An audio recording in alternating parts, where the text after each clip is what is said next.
except from the very front row, on my right and on my left. But every other one should be occupied, please. The very first row on my right and on my left. Please move forward. Let's sit down. There should be no empty. Please take your seats. Please come forward. Even if you see reserved on it, you can sit. As a team, mental health. I am from the Public Relations Office of the Vice Chancellor's Office. I'll be anchoring this event alongside my colleague. And once again, good afternoon. I'd like to make very specially welcome to the high table, and I'd like everyone to join me. The #1 person on campus. She is the #1 administrator, a very progressive and astute personality. She is delectable and everything around her of this university, Professor Lillian Imwetinya-Salami.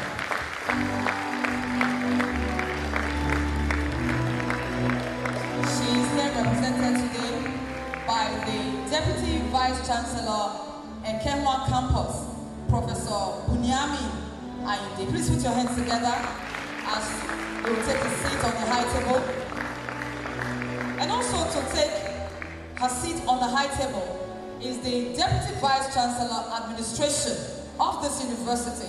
She is the person of Professor Catherine Uboma. And also to join the high table is another principal officer of this university, the bursar of this university, Dr. Victor Imagwe, here represented by Senior Deputy Bursar, Dr. Dominic Eiche.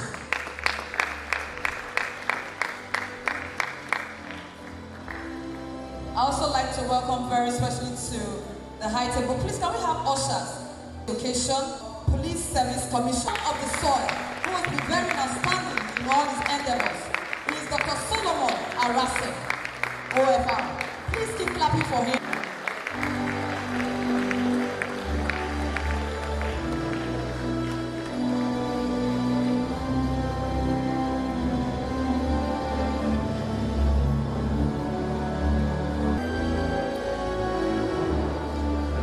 Thank you. Also to take a seat on the high table is Professor Wilson Sado, here represented today at this occasion by the Deputy Provost, College of Medical Sciences, Professor Vivian Omwemo. Please put your hands together to celebrate her. Please let us keep clapping. Let us keep clapping until she takes a seat. We'd like to welcome also our guest speaker for today. He's going to be taking us on the only lecture that we have today. Ladies and gentlemen, join me to receive and make welcome the former CMD, Federal Neuropsychiatric Hospital, Benin City, Dr. Ruben Usahon.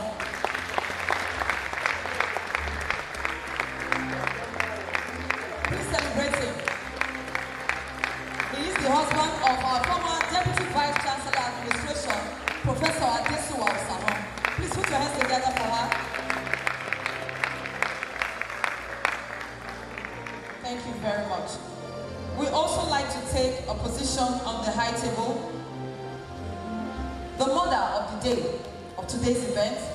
She's not only an evangelist, she's not only a preacher of the gospel, she's the mother of all. She's not just the mother of today. Like you would have always heard her, or you always hear, being said about her, that she's Ije Mohia. Ladies and gentlemen, join me to make welcome the chairperson, Pentecostal Fellowship of Nigeria, the Edo State chairperson, the person of Pastor Margaret Omosa Agbo.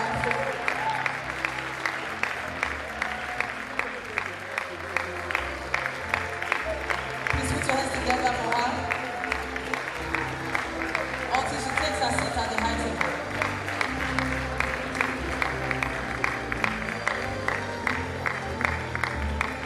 Ladies and gentlemen, this list on the high table will not be complete until we invite another wonderful son of the soil, who has been outstanding in his endeavor. Join me, ladies and gentlemen, to receive the former Minister of State, Budget and National Planning, Prince Clem Agba. You're welcome, sir. Please take a seat at the high table. Ushers, please take him down to the high table, take him to his seat. Please, can we celebrate this process?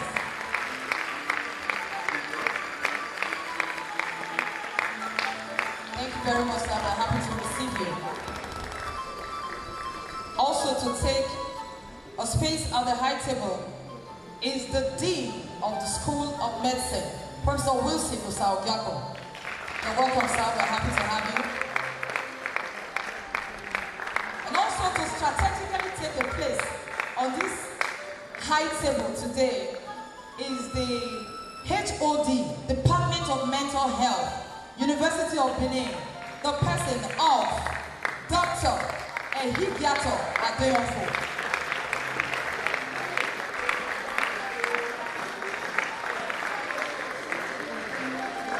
Thank you very much, sir. He's a very dynamic person. He's been up and doing, ensuring to the success. I think he deserves a good round of applause.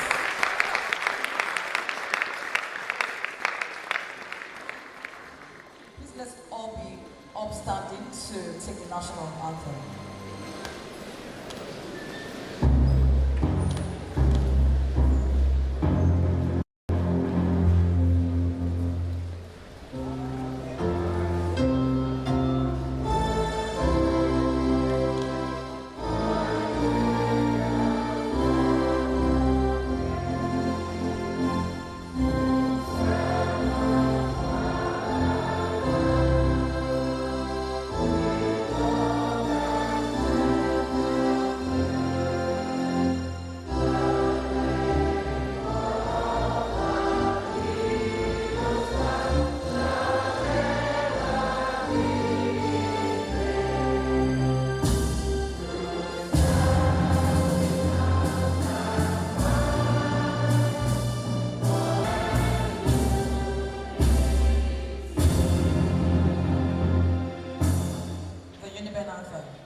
Further recognitions will continue as the program will progress. I'd like to quickly recognize the presence of the Deputy Vice Chancellor, Academic, University of Benin. Ladies and gentlemen, please receive Professor Ray Ozolwa. You're welcome, sir. We will now take the opening prayer. And this opening prayer will be led by our very own mother of the day, a pastor, a preacher of the gospel, and the mother of all. Ladies and gentlemen, join me to receive to the microphone Pastor Margaret Owosa Agbonifo for the opening prayers.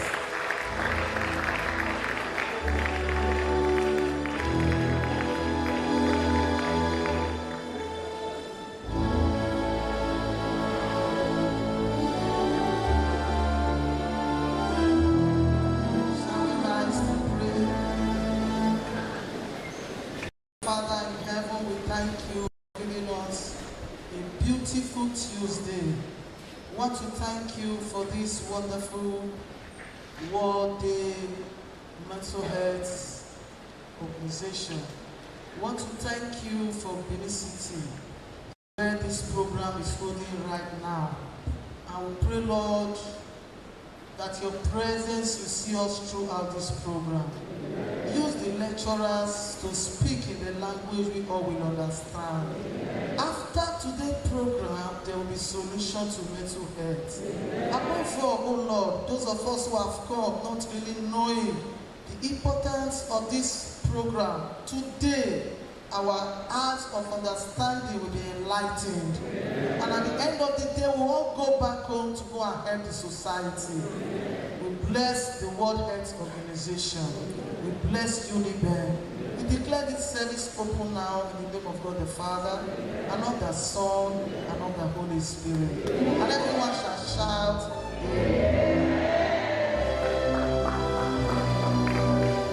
Thank you very much, our mother of the day, Pastor Dr. Mrs. Margaret Obosa. Thank you so much.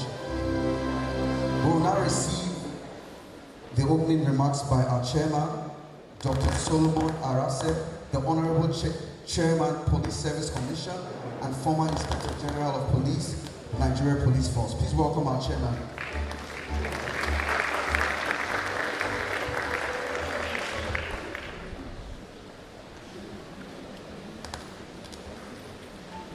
The Vice Chancellor of the University of Benin, and the management staff,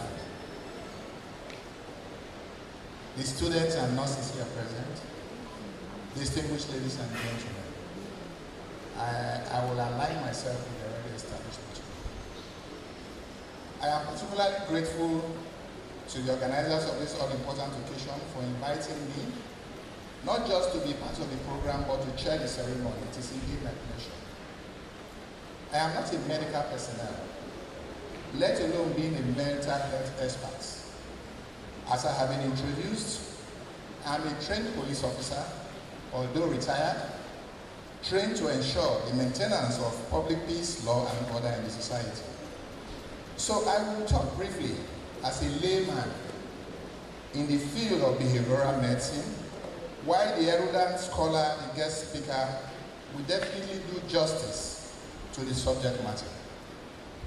I was privileged to work closely with renowned psychiatrists during the development of the MEM-based principles in Geneva when I retired on investigative interviewing, and the experience was enriching and informative as it accorded me the opportunity to approach policing from different, and multidisciplinary perspectives. What we are celebrating today was first initiated and celebrated 31 years ago, 1992, an initiative of the World Federation of Mental Health, a global mental health organization with members and contacts in more than 150 countries. The overall objective was and is to raise awareness of mental health issues around the world and mobilize efforts in support of mental health. As human beings, no one is above being ill, including being mentally ill. Just like as we say in the criminal justice system that nobody is above the law. It is therefore gladdening to see that this institution has joined the rest of the global community to celebrate this age-long and auspicious event. You will agree with me that this is a period when the mental health of many in the Nigerian society is seriously threatened. This is emphasized against the background that we're in a precarious moment when poverty is not only on the rise, but a period when even the rich are also complaining because of the pressure for survival from dependents who have refused to understand the fact that everyone is feeling the heat of the prevailing economic challenges. Suicide rates undoubtedly are on the increase, and people are becoming more aggressive in their social interactions due to frustration.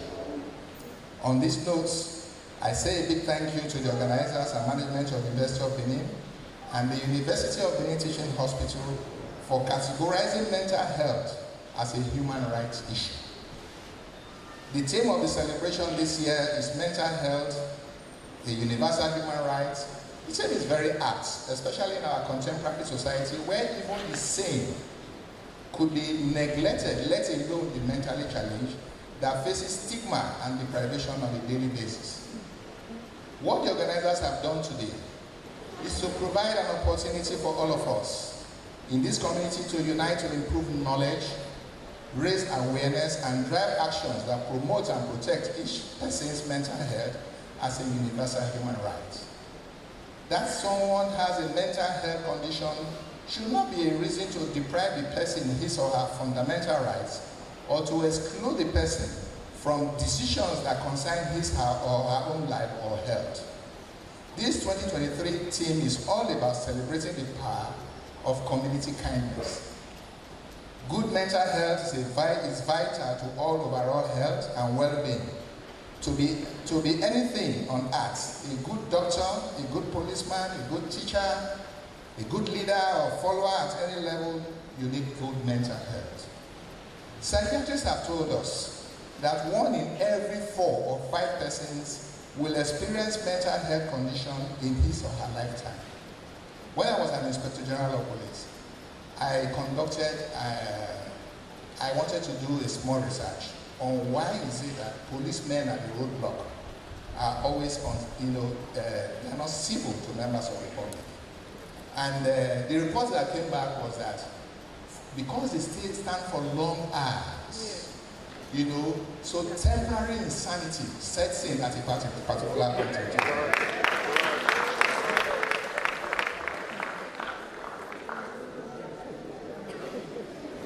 So psychiatrists, that is why I disbanded roadblocks throughout my period as an Inspector General of Police. Psychiatrists have told us that 1 in every 1 of 5 persons who experience mental health conditioning. As such, we should all be concerned whenever the issue of mental health is being discussed. The discrimination and stigma in some of our communities, families, schools, workplace, prevent healthy relationships, social interactions, and the inclusive environment needed for the well-being of all members of the society. I was elated when a few months ago, the archaic Nigerian mental health law was replaced with a new one. The rights of the persons with mental health condition is a top priority in the new law. It is good we all take a look at that new Nigerian mental health law and ensure that we do the needful to any of us that is unfortunately afflicted by a mental disorder. Not quite long ago, one of the Nigerian best psychiatrists, our son here, and one of you, the respected Professor Kingsley Ahibe, gave his inaugural lecture in this same institution. The title of his lecture was an interesting one, Kolo Mental and the Elephant in the Room, our mental health. Professor Ahibe, in that beautiful outing of a scholar who had seen people with different behaviors in his life of decades and different patients in his 42 years of medical practice, reminded us that without good mental health, we had nothing.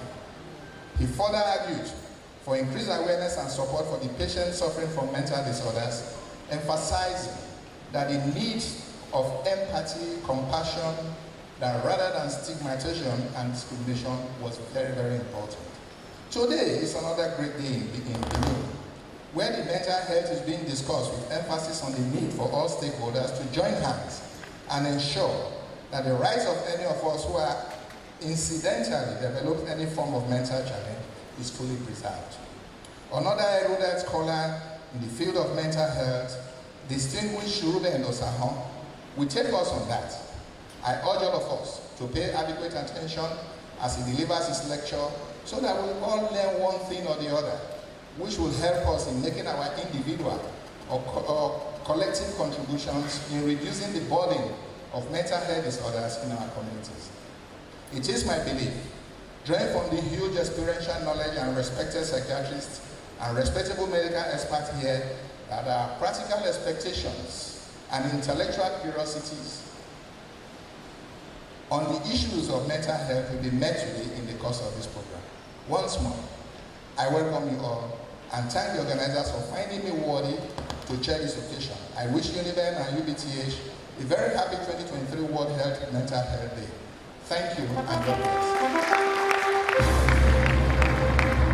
Thank you very much.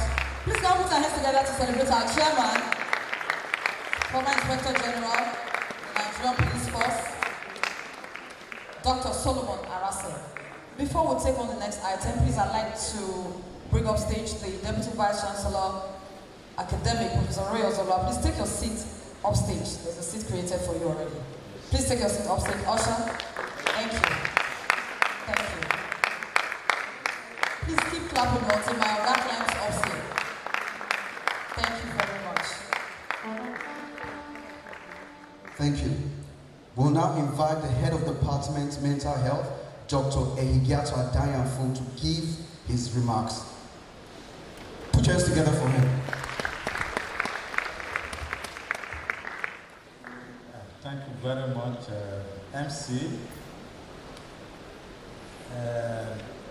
Let me stand on the protocol that has been established, but in no particular order. Permit me to greet some people.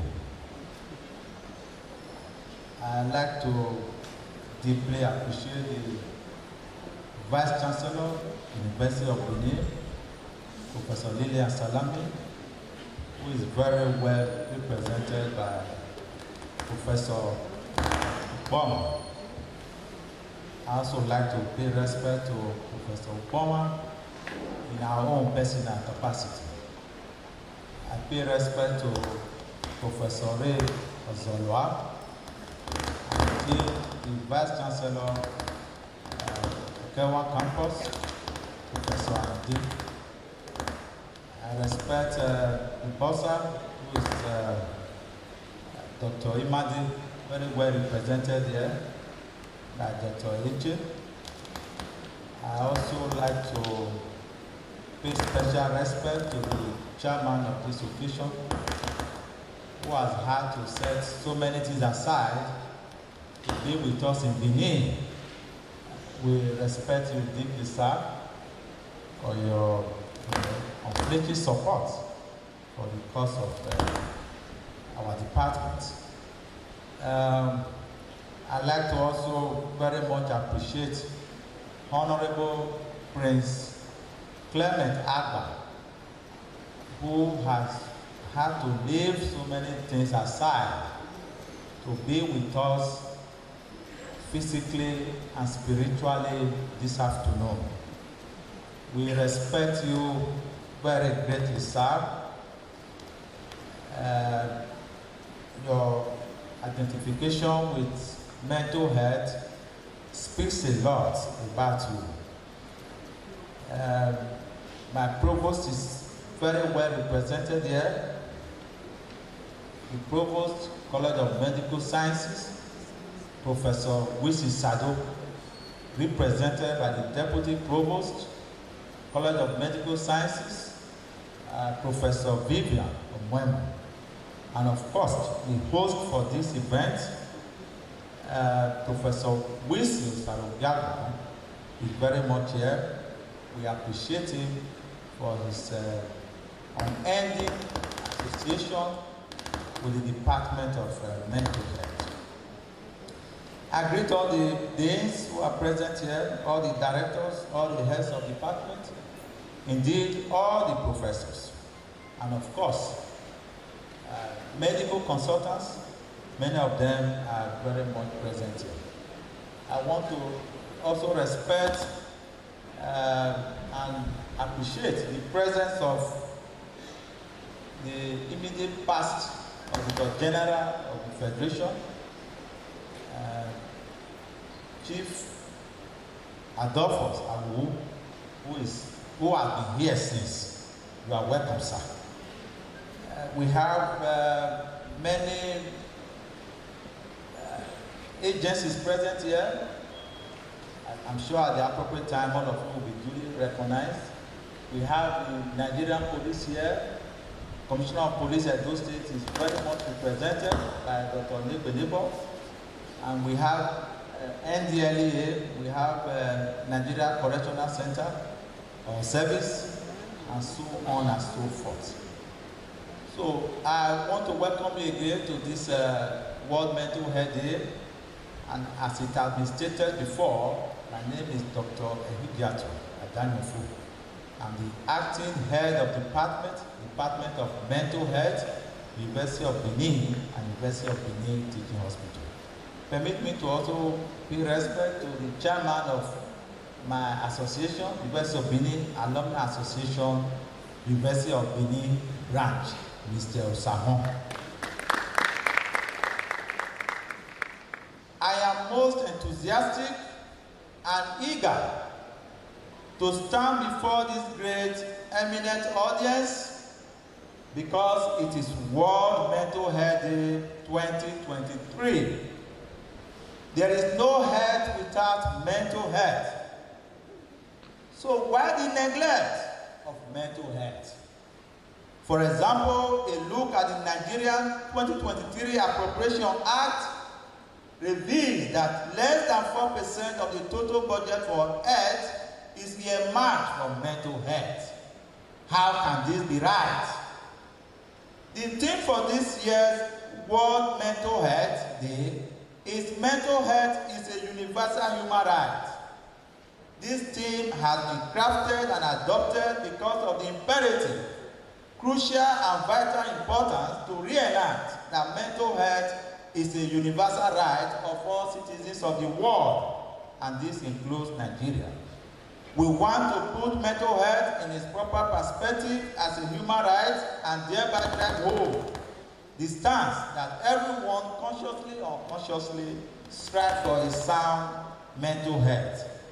The commemoration of the World Mental Health Day by the Department of Mental Health, University of Benin, and University of Benin Teaching Hospital is inspired by the external creative impulse radiated to us by our dynamic, pulsating, ebullient, vibrant, beautiful, and most beautiful Vice Chancellor, Professor Lilian Salami. She has put together a most scintillating, piercing, and perceptive capacity building forum for newly appointed or reappointed heads of department. The exercise was behemoth, so inspiring, motivating, and prompting that we as a department resolve that we must fully utilize the opportunity purveyed by the World Mental Health Day 2023 to bring superlative, resonating, and reverberating attention to mental health. Therefore, this is the first time the Department of Mental Health, UNIBEN, UBTH, as an entity, would mark World Mental Health Day. Thank you. The World Mental Health Day is a creation of the World Federation for Mental Health and was first celebrated on the 10th of October in the year 1992. Since that time, every October 10th has been decided to use today to beckon on individuals, institutions, communities, and other stakeholders on the necessity to join the advocacy for the cause of mental health. Join us to provide enlightenment, information, education on mental health with the ultimate vision and mission of engendering a world that puts premium on the mental well-being of all. Mental health is a state of well-being that enables an individual to be able to cope with, deal effectively with the stresses of life, become fully aware of his or her abilities, and able to attain their set goals, learn well and work well, and ultimately make contribution to society. Therefore, we all need mental health. But the socio-economic circumstances of Nigeria has caused and is causing a surge in mental health problems. At least 60 million Nigerians are suffering from one mental illness or the other. 14.4%, representing about 14 million Nigerians who are aged 15 to 64 years, are suffering from a substance use disorder. And indeed, substance use disorder is today the number one cause of mental illnesses. Out of every 100,000 Nigerians, 70 die by suicide. This is much higher than the global average of 11 and higher than the 12% by 100,000, which is stated for Africa. Meanwhile, there are only about 250 psychiatrists practicing in Nigeria. Again, how can this be right? I do not intend to preempt the lecture of today. To commemorate this day, the department has put together some activities. Indeed, it is the second of such activities. At 10 a.m. this morning, the department had addressed a press conference. And the last event for today would be a session of free consultation and counseling for individuals here who may want to leverage on the opportunity. In conclusion, the 2023 World Mental Health Day celebration is a clarion call to action. It is a reminder that mental health is a fundamental part of our existence. Relax and enjoy the cogitations. Thank you all. Please let's celebrate our HOD more. Thank you very much. Very dynamic Dr. Ehigiato Adeyonfo. It's now time to hear from the chief host of this event. Ladies and gentlemen, the #1 person on campus and a very dynamic and visionary, purposeful leader, Professor Lillian Salami, Vice Chancellor, University of Benin, represented by the Deputy Vice Chancellor at Kenwa Campus, Professor Bunyaimi Aide, for the Vice Chancellor's remarks. Thank you. While I wish to stand on the already established protocol, I seek your permission to allow me to recognize everyone, starting from the chairman of this occasion, Dr. Solomon Arase, the former IG, CFR, all the members of management here, and our special guest of honor, Honorable Prince Clem Ada, the former Minister of State for Budget and National Planning, our lecturer for today, Dr. Osaho, the provost of the college ably represented, the Dean College of Medicine, Pastor Mrs. Agonifo, the mother of the day, our HOD, and by extension, all heads of departments here, all professors and directors, members of the police force, the NDLE, correctional services, students, ladies and gentlemen. Of course, I bring you glad tidings from our erudite leader of this great university, Professor Lydia Salami, who wished to be here, but as we all know, she is the chairman of Committee of all Vice Chancellors in Nigeria today. And as we speak, they are attending a program there in Abuja, and she has to be there to coordinate it. May God bring her back safely. I will read the speech now. It is an honor to address you on this important commemoration of the World Mental Health Day, and to emphasize the importance of mental health and well-being. This ceremony is significant because of the need for increased awareness and understanding of issues of mental health. Mental health affects all of us, regardless of our age, gender, background, position, or profession, from domestic fronts to societal interactions. In fact, the higher you climb in the society, the more important it is for you to take the state of your mental health seriously.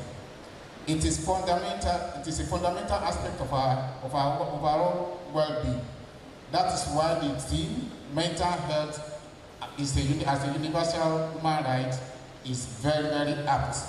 The University of Benin, as a community of intellectuals, believes in fostering an environment that prioritizes the mental health and well-being of all our staff and students. We recognize that mental health challenges can have significant impact on an individual's ability to thrive personally, academically, and professionally. Therefore, it is our responsibility to create a supportive and inclusive culture and ambience that promotes mental well-being, resilience, and self-care on our campuses and outside. This is the driving force behind our numerous interventions in beautification infrastructure on our campuses in order to build a most conducive environment for teaching, learning, and research, which are our core mandates. In spite of the challenging times that we are in, both for management and staff, we have endeavored to cushion the effects of economic crunch by introducing palliatives occasionally and within the scarce and available resources. That may not be much, but it is well acknowledged and appreciated. The gesture is to convey our acknowledgement of the enormous work that faculty staff put in, and to say that those efforts are not in vain. On this World Mental Health Day, we affirm our commitment to address mental health issues and reducing the stigma surrounding mental illness.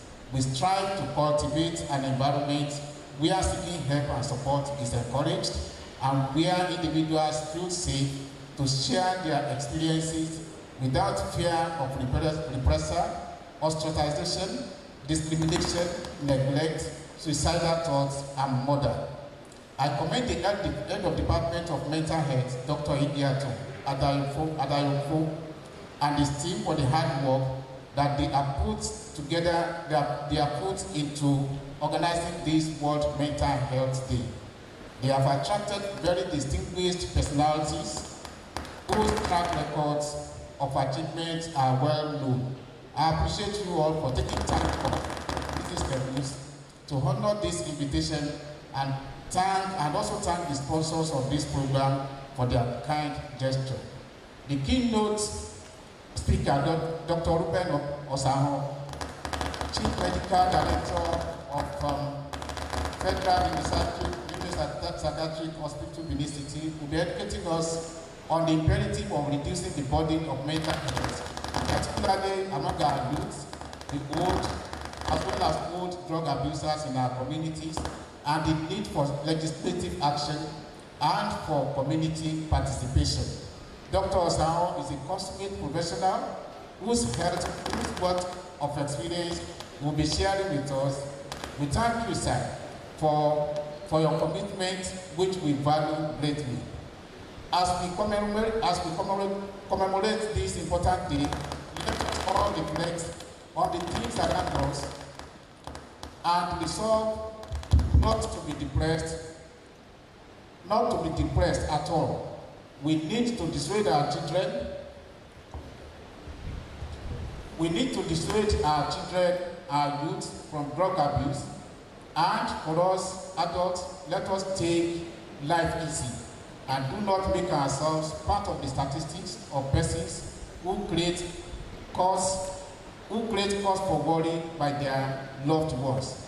As we listen to the speakers, I wish you all fruitful session, and with the permission of the Madam Vice Chancellor, I thank you all for listening and declare this program open. Thank you very much. Just put your hands together for the flexible Vice Chancellor, Professor Lillian Salami. We will now have our guest lecture, but just before our lecturer comes up, there will be a citation on our guest lecturer, and that will be done by Dr. Oderide of the Mental Health Department. Dr. Oderide, sir, please put your hands together for him. Keep clapping till he comes up stage.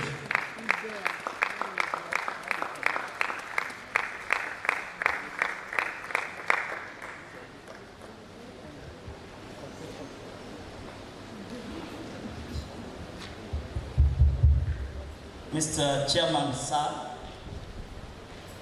all protocols duly observed. I'm quite excited to read the citation of our guest lecturer, who is my father and my teacher, a top-notch psychiatrist, Dr. Ruben Osahon. Dr. Ruben Osahon, a renowned psychiatrist, was born on 3rd June 1952, more than 70 years ago, at Ekeadolo, Ovia North-East Local Government Area of Edo State. He had his primary education at St. Matthew's Anglican School, Ekeadolo, before gaining admission to prestigious Edo College, Benin City, the premier and government-owned secondary school in the then Midwest region in 1965. While at Edo College, Dr. Ruben Osahon distinguished himself academically by being always at the top of his class and winning lots of prizes, and was awarded a scholarship to cover his tuition and boarding fees. He obtained a Division I pass in WASC. A round of applause for the university. He obtained the Division I pass in WASC in 1969 and the best result in the school at the higher school certificate in 1971.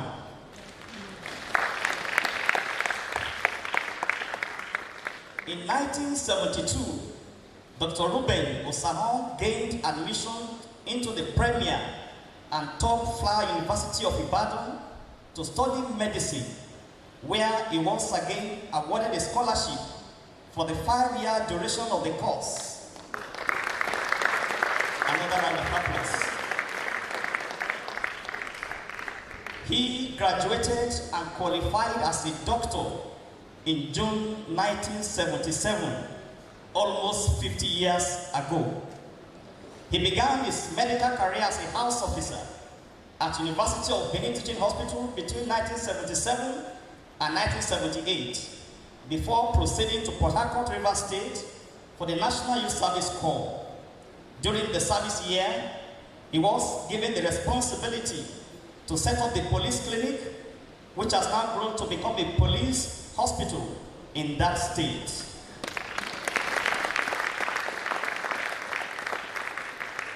In 1979, he joined the services of Psychiatric Hospital, Uselu, Benin City, as a senior house officer to pursue further training in his field of medical interest.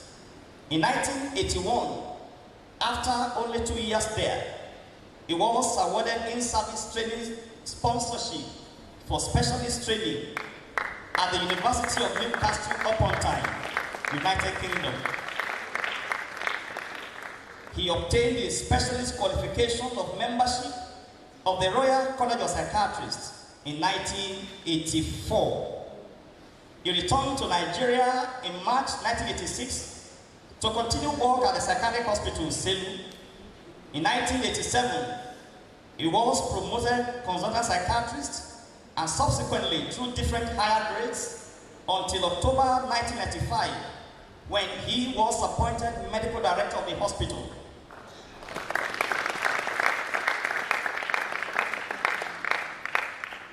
He served 2 terms of 4 years each, which ended in 2003. During his tenure, the hospital witnessed a lot of expansion, innovation, and tremendous transformation, both in physical and human capital development, for which he received numerous awards and recognitions. Dr. Osahon has always been active in the affairs of our professional body, the Association of Psychiatrists in Nigeria. He held several posts in the executive committee of the association before being elected president of the Association of Psychiatrists in Nigeria, and he served for 2 years. At the end of his tenure, Dr. Ruben Osahon proceeded on sabbatical leave to the United Kingdom, where he was warmly received by former colleagues from his residency training years, and subsequently worked as consultant psychiatrist in several national health service trusts in the northwest of England. Dr. Ruben Osahon returned finally to Nigeria in 2012, and though retired, he was not tired.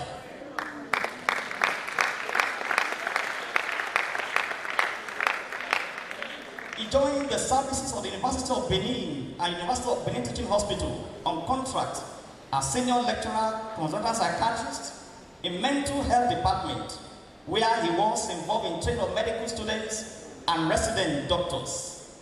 Dr. Ruben Osahon is married to Professor Adesuwa Osahon, an eminent professor of ophthalmology and former deputy vice chancellor administration in this great university. They are blessed with children and grandchildren. It is my pleasure to welcome to the podium a psychiatrist par excellence, a man who has made an incredible mark in the field of psychiatry, both in Nigeria and outside Nigeria. Dr. Ruben Osahon, member, Royal College of Psychiatrists, fellow West African College of Physicians, fellow National Postgraduate Medical College of Nigeria, fellow Association of Psychiatrists in Nigeria. A round of applause.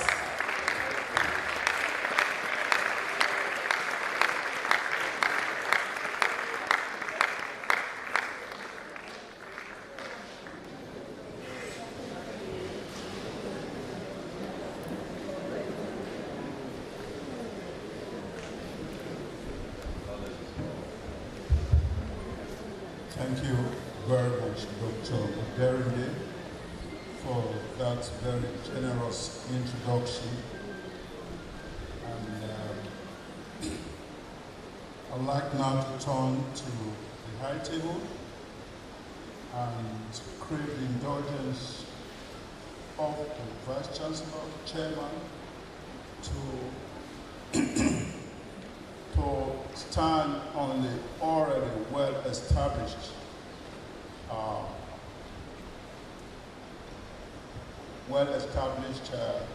what do you call it? Protocol.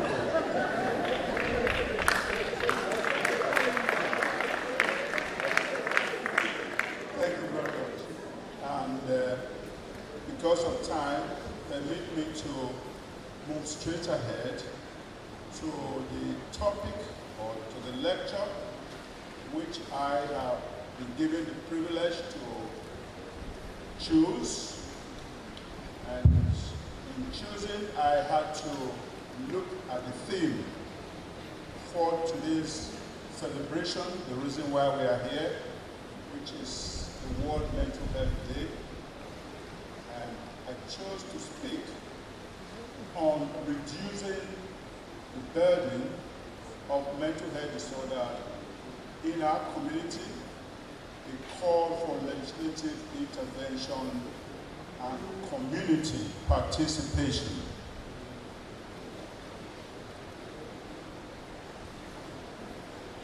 The World Mental Health Day 2023 has been very copiously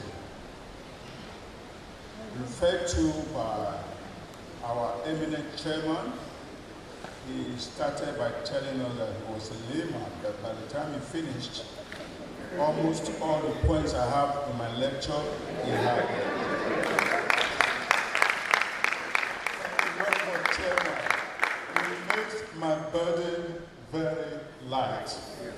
So, I'm just going to skip because he said it. We know what the theme for the celebration is. Mental health is a universal human right. That's the logo. The projected, yes. Now, it's a green ribbon. I think that's why we also have this green ribbon here. Wrapped around a round face, which I was not so certain whether it's a smiling face or a sad face. The important thing is it's a global event, and this ribbon, World Mental Health Day, is being celebrated all over the world today, and we are enjoined to get involved for World Mental Health Day. I have an outline of what I want to say very briefly, World Mental Health Day, which I've referred to, human rights in our constitution, make a reference to our Nigerian constitution, say a few words about what we mean by mental health. We know that perhaps we'll be able to appreciate what we mean by mental health problems. Then we go further to enumerate some symptoms of mental health disorders. And number 6 will now talk about some causes of mental health disorders, the categories, that's the different types of mental health disorders, then the burden, that's the loads, the problems that arise. How big is this problem of mental health disorders? And also we'll move from there to say why we should all be concerned about mental health disorders. The chairman already alluded to the National Mental Health Act. I will also say a few words about it and move on from there to make some very basic recommendations. Then if you are still here with me at the end of that, I'll have an opportunity to say some words of appreciation to all of you. Right, so we're going to go back to human rights in our Constitution. The fundamental human rights contained in the Constitution of Nigeria are the right to life, the right to dignity of human person, the right to personal liberty, the right to fair hearing, freedom of thought, conscience, religion, and goes on. But the point I want to bring out from that provision in our Constitution is that everyone is entitled to these rights without discrimination. That's why they are rights. They are not privileges. It's a right, we've earned it. It's God-given. The right to life is God-given, and we should demand for it, even if our government is not willing to give it to us. Now, what is mental health? What do we mean? Everybody say mental health. What are we referring to? Mental health is not just the absence of mental disorder. It is defined as a state of well-being in which every individual realizes his or her own potential, can cope with the normal stresses of life, can work productively and fruitfully, is able to make a contribution to his or her community. So that's really what we mean. It doesn't mean that if you have a headache or you have some worry, you don't have a good mental health. As long as all the other qualifying adjectives are present, you can realize your own potential, you can cope with normal stresses of life, can work productively and fruitfully. It is when these areas break down, you will have what we refer to as mental disorder or mental health problems. So that immediately takes us to what we mean by mental health problems. Mental health problems range from the worries we all experience as part of everyday life to serious long-term conditions. The majority of people who experience mental health problems can get over them and learn to live with them, especially if they get help earlier on. So the earlier you get help, the better. And if you're able to live with them or find a way around them, you're okay. Mental health problems are usually defined and classified to enable professionals like us to refer people for appropriate care and treatment. But some diagnoses are controversial, and there's much concern in the mental health field that people are too often treated according to or described by their labels. So that's the phenomenon of labeling.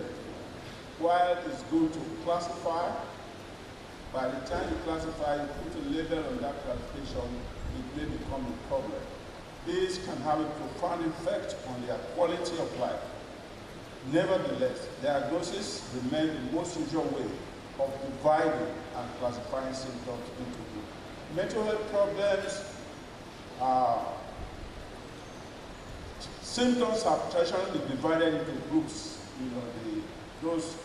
profession here will recognize the word neurotic or psychotic. And neurotic covers those symptoms which can be regarded as severe forms of normal emotional experiences such as depression and anxiety. Conditions formerly referred to as neurosis are now more frequently called common mental health problems. Mental health problems affect the way you think, you feel, or behave. There are problems that can be diagnosed by a doctor. They are not a sign of personal weakness. They are real problems.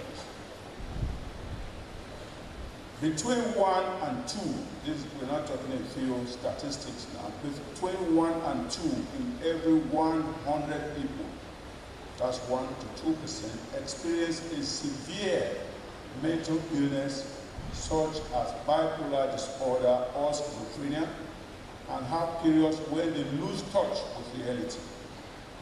This is world over. Studies have been done, and this is the kind of figure that came out of those studies. People affected may hear voices, say things no one else sees, hold unusual or irrational beliefs, feel unrealistically powerful, or read particular meanings into everyday events. Many people who live with a mental health problem are developing one, try to keep their feelings hidden because they are afraid of other people's reaction. So this is what we experience. Many of you may have noticed that if you have a severe mental health disorder, they try to keep those feelings or their feelings or their thoughts away from people. As many people feel troubled without having a diagnosed or diagnosable mental health problem, although that doesn't mean that they aren't struggling to cope with.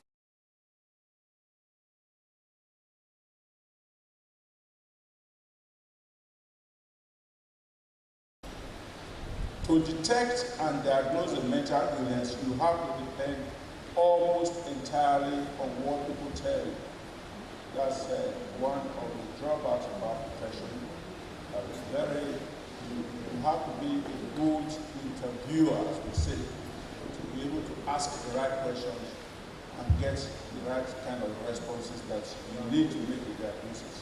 So the main tool in our field is an interview with the person. Mental illness produces symptoms that sufferers or those close to them notice. And there are 5 major types of symptoms.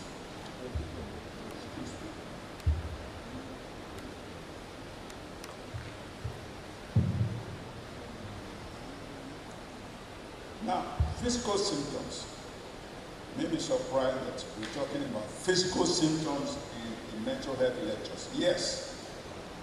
Physical symptoms or somatic symptoms, these affect the body and physical functions and include aches, tiredness, and sleep disturbance. It's important to remember that mental illnesses often produce physical symptoms. This may not be known to many of you, but it is true that mental illness can affect a person's ability to do things at home and at work.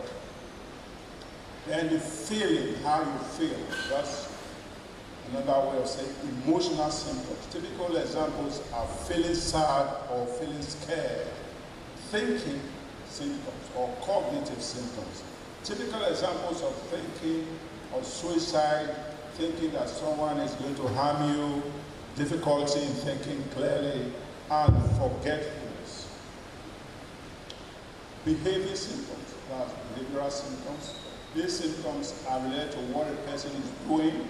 Example include behaving in an aggressive manner or attempting suicide. Imagining.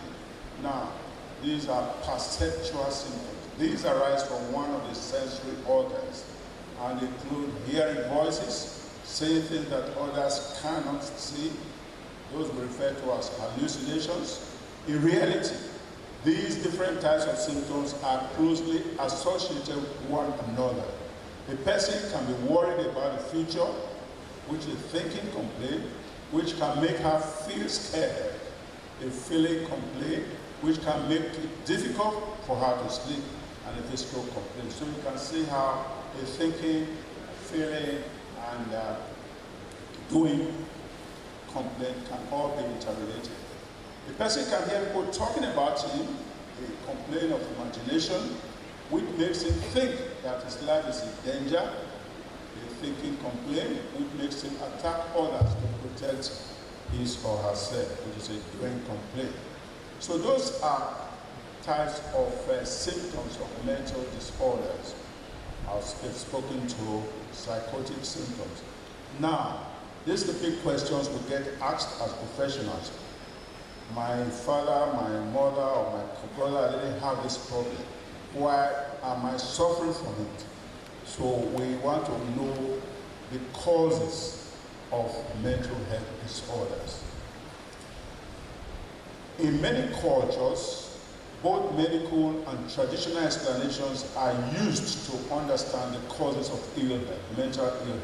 Traditional models are often related to spiritual or supernatural causes, such as bad spirits or witchcraft. We are, as professionals, are aware of the beliefs in our culture, but we're also aware of the medical theories, and we use this to explain mental illness to the people who consult us. It's useful to keep in mind the following main factors that can lead to mental illness. Just a few of them. Stressful life events. Life is full of experiences and events. Some of these may make a person feel worried and under stress. Most people will learn how to deal with such events and carry on with life. However, sometimes it can lead to mental illness. Life events that cause great stress include unemployment, the death of a loved one, economic problems such as being in debt, loneliness, infertility, marital conflict, violence, and trauma. Do we recognize any of those as things that can really cause mental illness? I guess we do.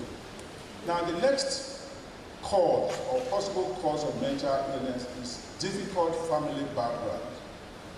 People who have had an unhappy childhood because of violence or emotional neglect are more likely to suffer mental illnesses such as depression and anxiety in later life.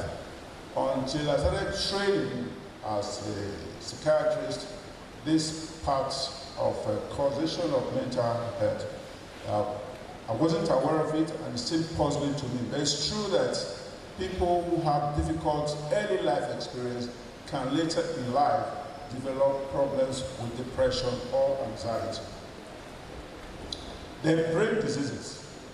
Mental retardation, dementia, emotional problems can result from brain infections, AIDS, head injuries, epilepsy, and stroke.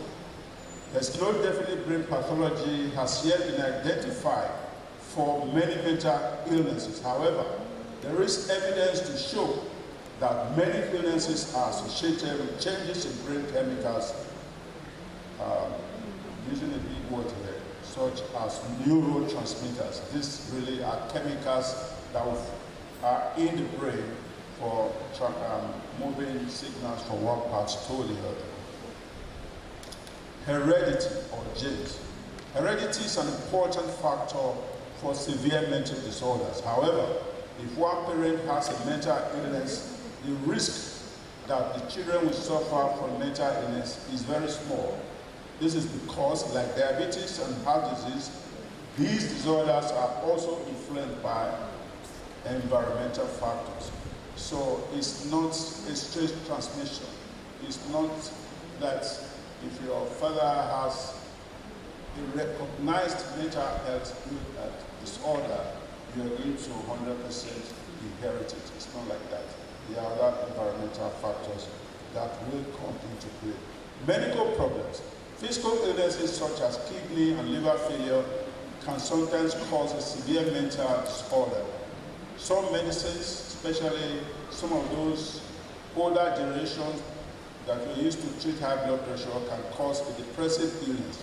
Many medicines, when used in large doses in the elderly, can cause a delirium, which is a confusional state. Now, by categories, we mean organizing these different types of mental illnesses into groups. Problems with similar symptoms, put them together and give it a name.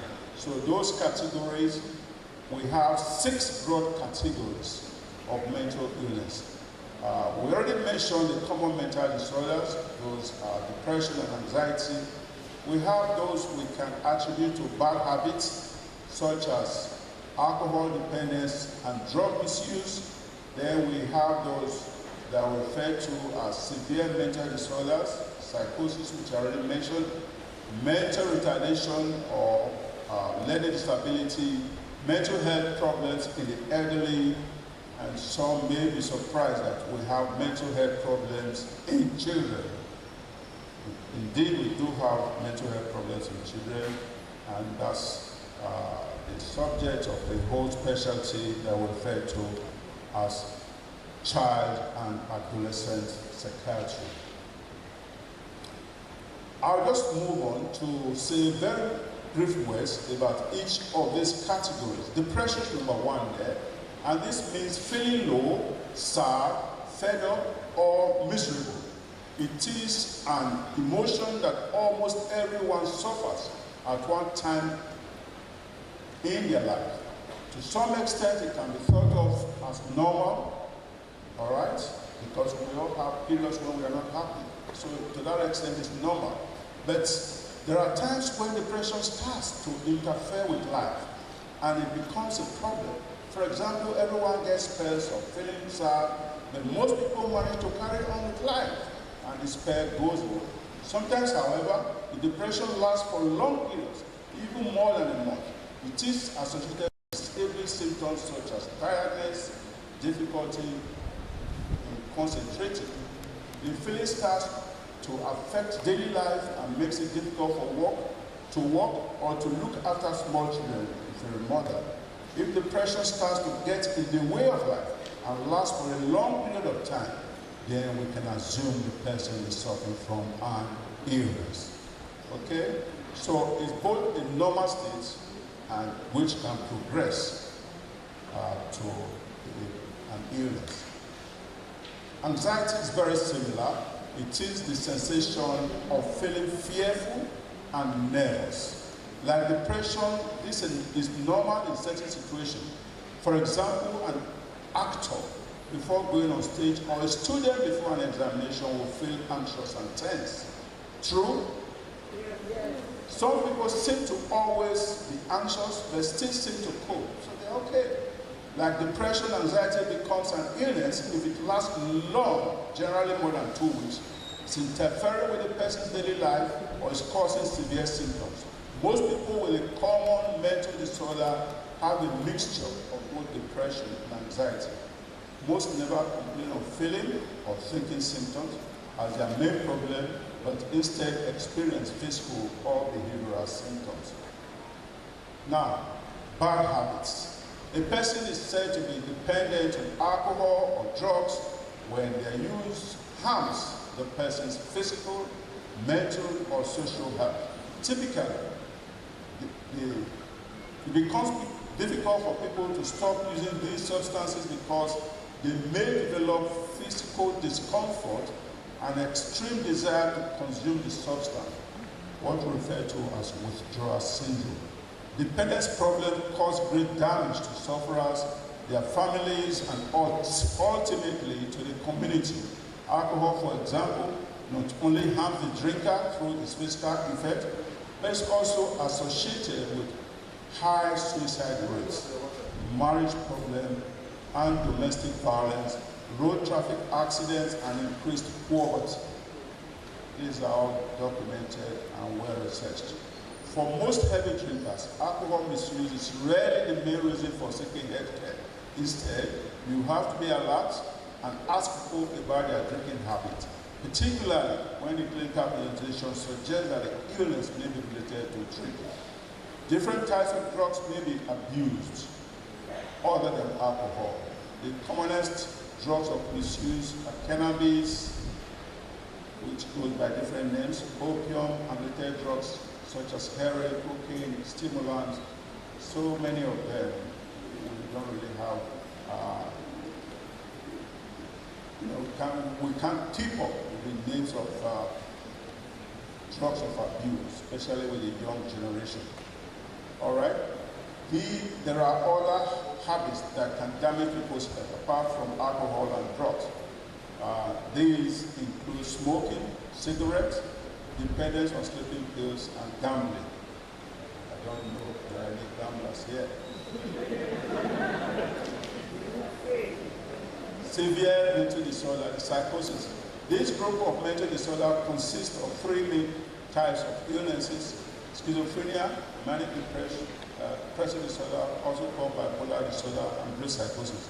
However, they are characterized by marked behavioral problems, strange or unusual thinking. This is why they are the disorders most typically associated with mental illness. The majority of patients in psychiatric hospitals suffer from psychosis. So this is the group of mental disorders that draw attention to the profession. They want everybody to think that, oh, you take off your clothes, you are wandering the streets. Yes, the severe types, but they are really not the most common, but they are very severe. Something about schizophrenia, I don't know whether I need to do this, but let me just say a few things. Schizophrenia, you may have heard, it's a severe mental disorder which usually begins before the age of 30. It's a disease of young people. It starts in late adolescence and early adulthood. Sufferers may become aggressive or withdrawn, talk in an irrelevant manner, and may talk to themselves. They may feel suspicious or of others, believe unusual things such as that their thoughts are being interfered with. They are very, very complicated symptomatology, as we say. Manic depression is the next, which is bipolar, typically associated with two modes of the mood, one high and the other low. The illness usually begins in adulthood and mostly comes to notice in the health worker, come to notice of the health worker because the manic phase. And typical feature of this condition is that it is episodic, that it waxes and wanes.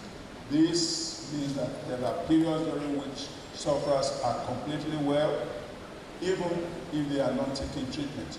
This is in contrast to people with schizophrenia who may, in the absence of medication, often remain ill.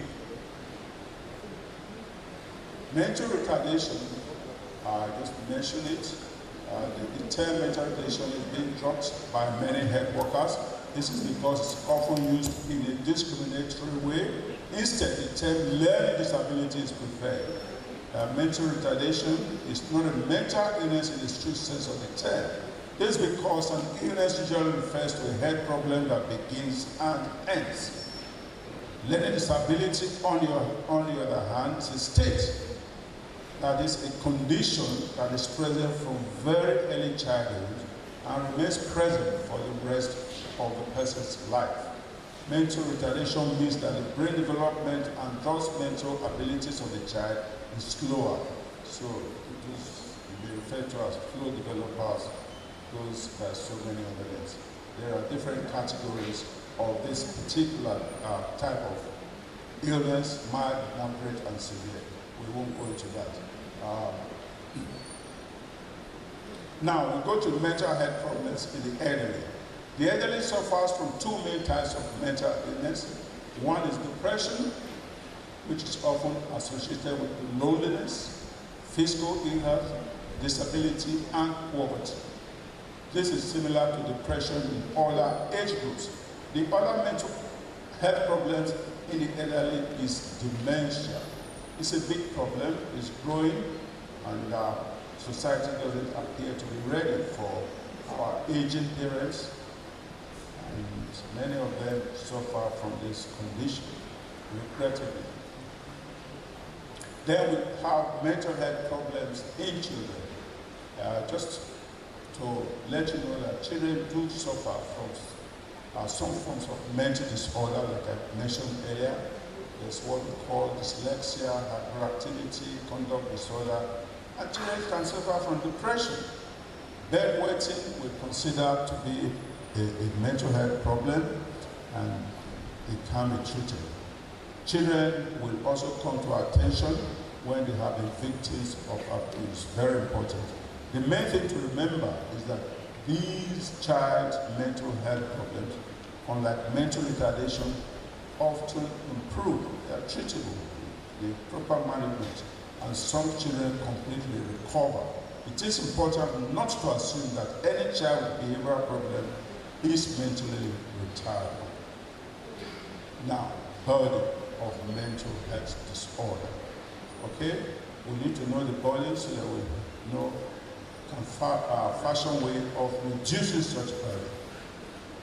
Now, what we mean by burden is what are the numbers, how heavy, how widespread. All right? So here I'm going to provide certain numbers. Mental health problems are very common. All right? About a quarter of the population experience some kind of mental health problems in any 1 year. A quarter of the population, do the maths. So a quarter of 200 million Nigerians. Yes, I did it before I came here. Turns out to be 800,000. Is that correct? Quarter of 2 million. 50 million. 50 million, yes. So we're just using that as a rule of the thumb. That is, quarter of the population experience some kind of mental health problem in any 1 year. So this year, there will be at least 50 million Nigerians who will suffer from one type of mental health disorder. So, I think that is enough for us to get concerned and consider it as a burden. Anxiety and depression are the most common problems, we mentioned that, with around 1 in 10 people affected at any one time. Anxiety and depression can be severe and long-lasting and have a big impact on people's ability to get on with life. So it's a burden. Many societies around the world are facing dramatic economic and social changes. The social fabric of the community is changing as a result of rapid development and growth of cities, migration, widening income inequality, rising levels of both unemployment and violence. These factors are all linked to poor mental health. So, all these factors I've mentioned, I don't think we need to go far to realize that these are the same conditions we are currently contending with in Nigeria. So we expect it to lead to increase in the mental disorder in the community. Most people with mental health problems will never admit to it. Those with the mental illness are often discriminated against by the community and their family. They are often not treated sympathetically, even by health workers, unfortunately. It's true that many mental health illnesses cannot be cured, okay, in the true sense of the word cured. However, many physical illnesses such as cancers, diabetes, high blood pressure, rheumatoid arthritis are also not curable. Yet, much can be done to improve the quality of life of those who suffer these conditions, and same applies to mental health. So, even though we admit that the term cure may not be appropriate when you're talking about some types of mental health disorder, it is possible to make them enjoy a better quality of life, just like others who suffer from physical health problems. Studies from nearly every corner of the world show that as much as 40% of all adults attending general health care services are suffering from some kind of mental illness. Many of the people attending general community health services seek help for vague physical health problems, which may be called psychosomatic or something similar. Many of them are actually suffering from a mental health problem, just buttressing the fact that we do have an enormous burden of mental health disorder. So why should we be concerned? I think that's pretty obvious from the figures we have spoken about. But other reasons why we should be concerned about mental illness, number one, because they are very disabling, all right? Even though the popular belief is that mental illnesses are less serious than physical illnesses, they do in fact produce severe disability. They can also cause death as a result of suicide and accident. Lately, I'm sure if we follow the news, social media, and the rest, we've seen or heard of people just taking off their clothes and jumping off 10 million and other such places. They obviously have some mental health problem. Some people suffer from mental illness and physical illness. That is this dual morbidity or comorbidity. In some persons, the mental illness can make the outcome of the physical illness worse. So that when physical illness and mental illness coexist in one person, obviously the outcome will be worse. The World Health Report from the World Health Organization in 2001 found that 4 out of 10 most disabling conditions in the world were mental illness. 4 out of 10 most disabling, put physical and all illnesses together. And depression was the most disabling disorder, which came ahead of anemia, malaria, and all the health problems. The other reason why we should be concerned is because mental disorder affect us all. In what way? It is estimated that 1 in 5 of all adults will experience a mental health problem in their lifetime, given a similar figure before. This shows how common mental health problems are. Anyone can suffer a mental health problem. I'm happy that the chairman of education already mentioned that. The other reason is that mental health services are very inadequate. This is relevant to our environment. There's a severe shortage of psychiatrists, psychologists, and other mental health professionals in most countries. These specialists spend most of their time caring for people who suffer from severe mental health disorders like psychosis. These are quite rare and relatively rare, but are also the very diseases that the community associated with mental illness. Most people with much commoner types of mental health problems such as depression, alcohol problems will not consult a mental health specialist. General health workers are ideally placed to treat these illnesses. Coming nearer home, I want to make reference to our own shortages in mental health facilities and personnel. The estimate of the Association of Psychiatrists in Nigeria, that's our umbrella body, is that there are about 250 psychiatrists. I think Dr. Agoyefo already gave out this figure. 250 psychiatrists practicing in Nigeria. That's Nigerian psychiatrists. Though this number is fluid, as great number emigrated earlier. This may be correct today, tomorrow it will not be correct. And while some are also getting qualified from the 2 accrediting colleges yearly. We produce, but as we are producing, it appears more at going away.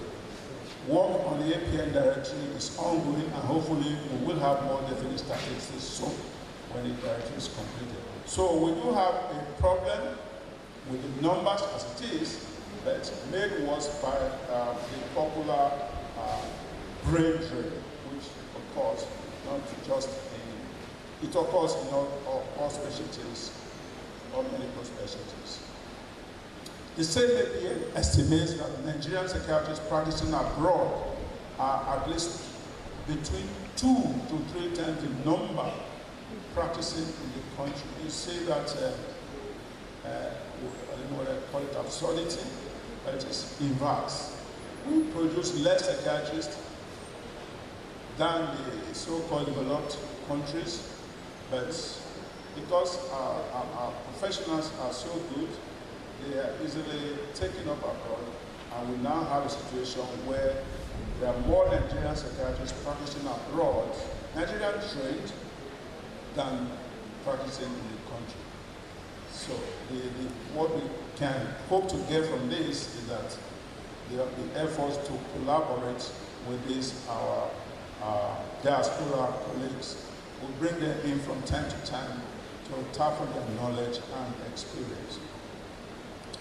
In terms of facilities, there are 10 federal neuropsychiatric hospitals.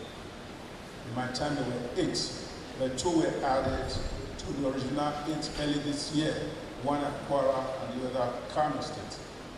Then there are 5 state psychiatric hospitals. There are psychiatric units in about 18 teaching hospitals, including our own UBTH or UNIBEN and federal medical centers. There are 8 state-owned general hospitals with psychiatric units. There are several private hospitals which cannot be quantified at the moment. Now, if you look at our own state, you'll find that we have the one here in the University Community Department of Mental Health and the long-established federal neuropsychiatric hospitals. That's all the presence that psychiatry has in Edo State. That's the shape. Now, this is the first page of the Federal Government Gazette, which published the National Mental Health Act, which again the chairman already alluded to.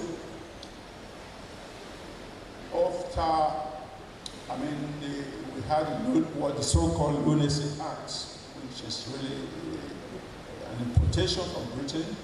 All the time I was training as a young doctor, and over the years, including when I was president of the Assurance Psychiatry, we tried very hard to see that there is a Mental Health Act enacted by National Assembly.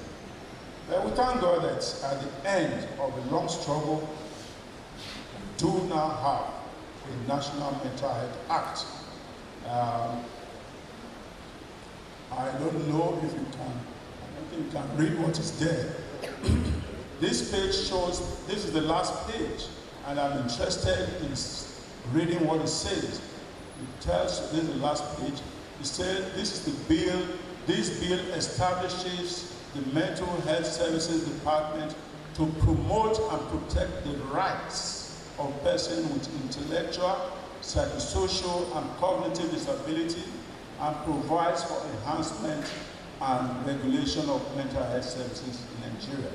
The interesting thing is that this bill, or it's now an act, that was passed by the Senate 3rd December 2020, passed by the House of Representatives 6th July 2021, and signed into law by our immediate past president, Muhammadu Buhari, 28th day of December 2022. So if you look at those 3 days, it was passed by the Senate December 2020. House of Reps 6th July 2021. Just called us 7 months after, but it was not signed into law until 28th December 2022. So that shows what we call it reluctance. All right. So we will just congratulate our president for signing it. As it is still a document. It's not been implemented in any way, and hopefully the APM will work as seamlessly. So I'm not going to say more about National Mental Health Act. I'm just now going to move to recommendation because time is almost up. Recommendation. So my obvious recommendation, number 1, is that more attention should be paid to our mental health at personal and family levels by avoiding bad habits like excessive alcohol intake and harmful substance abuse.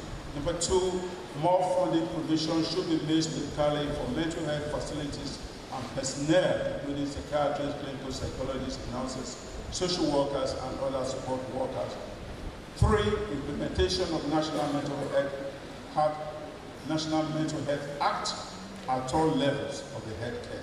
At the moment, the act can only be described as a document which still requires a lot of political and financial will on the part of all tiers of government. More NGOs, non-governmental organizations, and public-spirited individuals should extend their philanthropy to the care of the mentally ill. Now, there's a role for the individual in improving or reducing the burden of mental health. Just read out a few of them. Anyone can make simple changes that have a huge impact on their mental health and well-being. Just take a break. This implies that a change of scene or a change of pace is good for your mental health. It could be a 5-minute pause from cleaning your kitchen, half-hour lunch break. Take a break. Accept who you are. Some of us make people laugh, some are good at maths, others cook fantastic meals. Some of us share our lifestyle with other people who live close to us. Others live differently. We all are different. So wherever you find yourself, accept who you are. Keep active. Experts believe exercise releases chemicals in your brain that make you feel good. Regular exercise can boost your self-esteem, help you concentrate, sleep, look, and feel better. Exercise always keeps the brain and other vital organs healthy. Drink sensibly. We often drink alcohol to change our mood. Some people drink to deal with fear of loneliness, but the effect is only temporary. As for health, none of us is superhuman. We all sometimes get tired and overwhelmed. But how we feel or when things go wrong, if things are getting too much for you and you feel you can't cope, don't feel shy. Ask for help. Do something you are good at. What do you love doing? What activities can you lose yourself into? Enjoying yourself helps beat stress. Care for others. Caring for others is often an important part of keeping up relationships with people close to you. It can bring you closer to others. Talk about your feelings, and these are things that can help you. You eat well, keep in touch with friends and family. Appreciation. Mr. Chairman, I want to thank you for this opportunity, and Vice Chancellor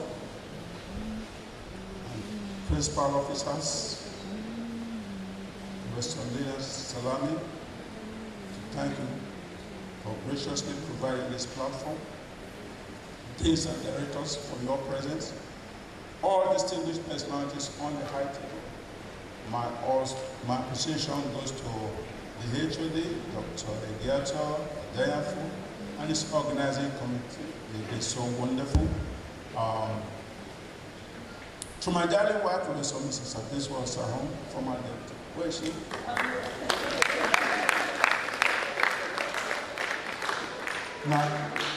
Now we do this together. For your support in putting this paper together. My classmate from Dr. Grab Barefoot, stand up there.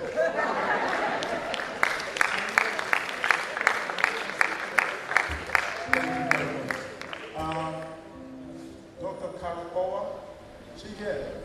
Carol. Oh, there you are. Classmate from UCH, great lady, former director of health service clinic. My Egbe Omoyi Aikune Kadolo. They are there, led by your Kagbe, my elder brother, Sir Louis Osama and his wife. Can you please stand up for recognition?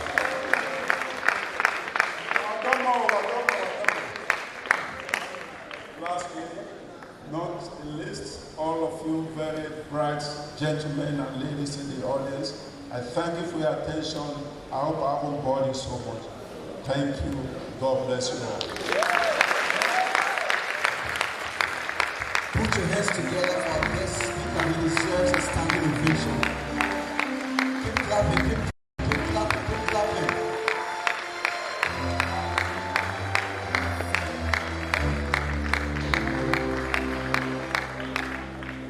Please be seated. That was an amazing and enlightening lecture. Thank you very much, sir. My favorite part of of the lecture was when he said 1 out of 10 persons suffer from anxiety issues. I have a relative that suffers from severe anxiety issues, and this lecture has equipped me with everything I need to help him with his issues. So put your hands together for our speaker one more time. Thank you, sir. I believe some of us will have questions or comments about the lecture, so please prepare your questions or comments, and in a few moments from now, the microphone will get to you. Put your hands together. Okay, just before we take the questions, we'd like to make some recognitions and to pass awards to those deserving of them. I'd like to call on the HOD, Department of Mental Health, Dr. Ehigato Adoyonfo. He's going to coordinate this session, and he's going to be calling out the names of those that will be given award while we call those that will present the awards. Yeah, thank you very much. We are extremely delighted. We have enjoyed cooperation from all of you. The guest speaker has been wonderful. Chairman for this occasion has been wonderful indeed. Everybody, all of you have been wonderful. So we want to give special honor to those that highly deserve it. And we'd like to start with a guest speaker. I would like to present this to him. Indeed, we'd like the representative of the Vice Chancellor, Professor Anide, to help us do this presentation to our guest speaker. Dr. Ruben.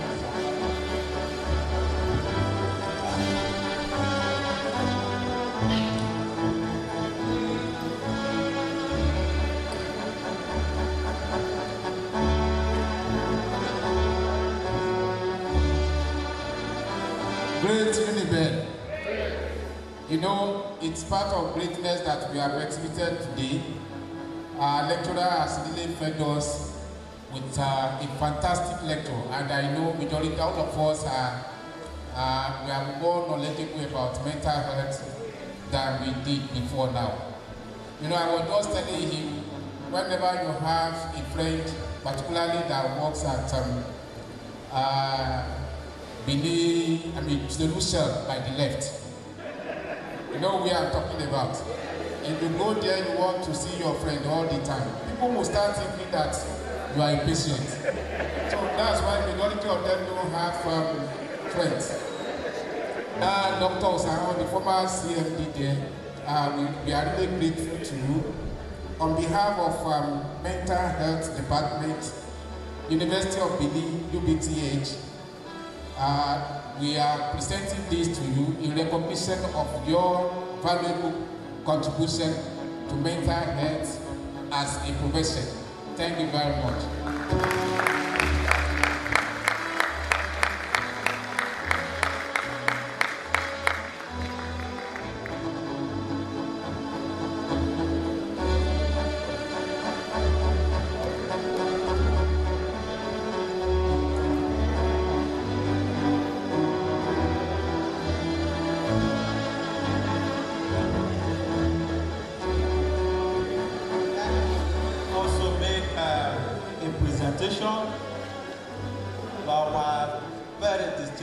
Chairman, the man who has set so many things aside to preside over this ceremony, the man who has had to spend a lot of money to be with us, today. Our chairman, Dr. Solomon Arase. Today we like to call on Professor Obama, the DVC admin, to help us do this. Of this award to Dr. Arase, who is now a fellow of the Department of Mental Health.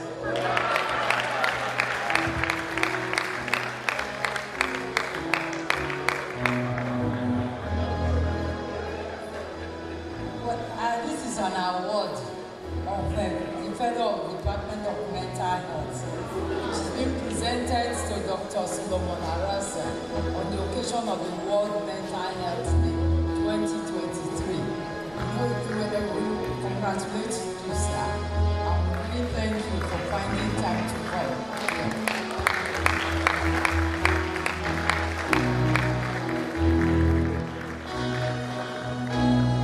I will dedicate this one to all the police officers.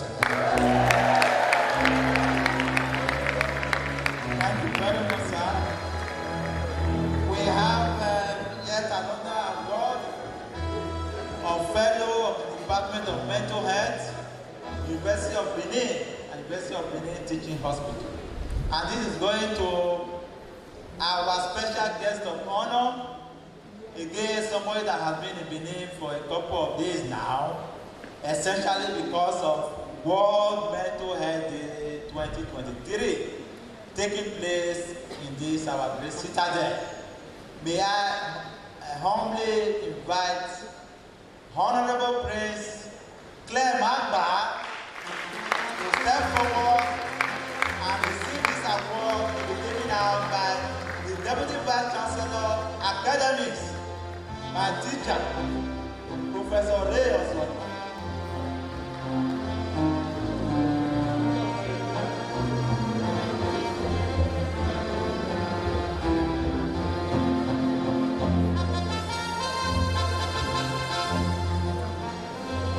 Great Uniben. Great Uniben. Honorable Prince Clem Agba, this award is for you as a fellow of the Department of Mental Health at the University of Benin, UBTH, on the occasion of World Mental Health Day 2023, and in recognition of what you have been not only to Edo State, to Nigeria, to humanity in general. Congratulations.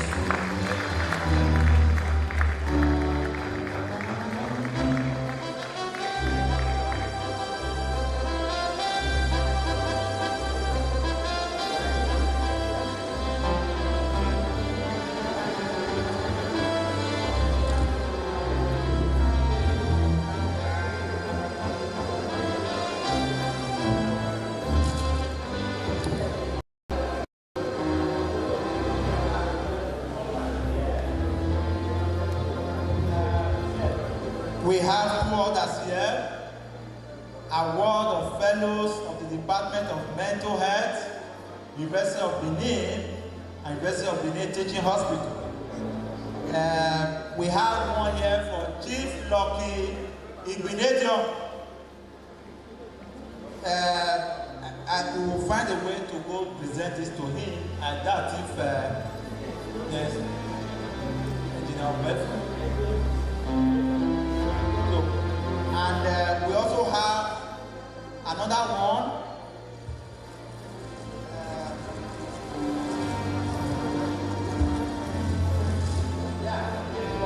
Professor Friday Okonofwa, award of Fellow of the Department of Mental Health, University of Benin Teaching Hospital.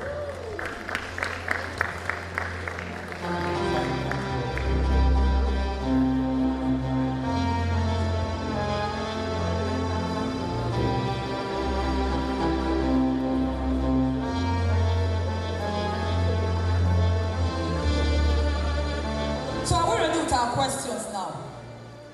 You have questions? Someone will bring the microphone to you. Just before we do that, please, I'd like to recognize and appreciate the presence of the librarian, University of Benin, Professor Luke Obasui. Please put your hands together to celebrate him. You're welcome, sir. Please, do we have our questions ready? Okay. Please make your questions brief. And also, there will be a free mental health screening after this program, right here at this auditorium. So if you came with someone or you have, there's going to be a free screening.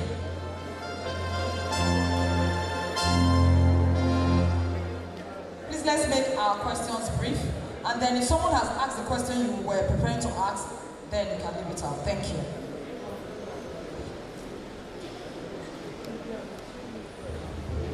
Okay, with due permission from my chairman, I want to stand on the existing protocol. I was actually very enlightened by this lecture. I had a relation who was marrying into a family where there were some depressed people, and I was so scared that their children will pick it. And I've been told today that there's a very slim chance. I just want to quickly ask, sir, Mr. Lecturer, how can we get this lecture? I really want a copy of it. I don't know if we can get it through Professor Adayo for a very, but I really like to have a copy of it. Thank you.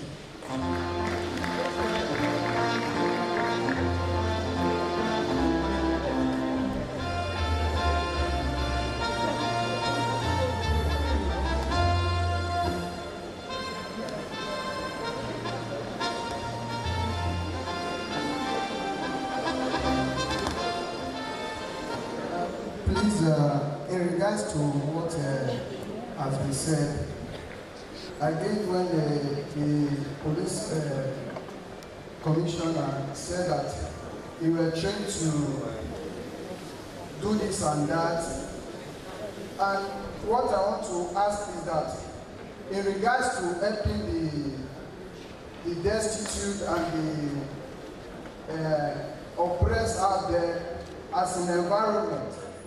So our constitution has inside a local government that they are the one in charge of the destitute and those in prisons and all of that. So in the circumstances of the national anthem, it is said as prayer to God.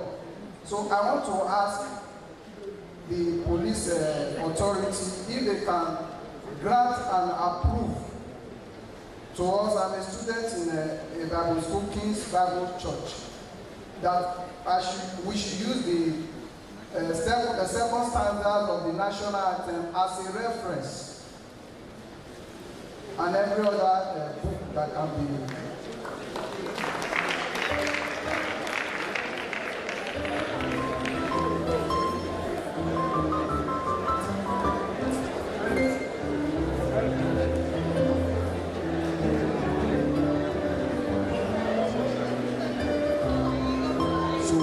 More questions, but please,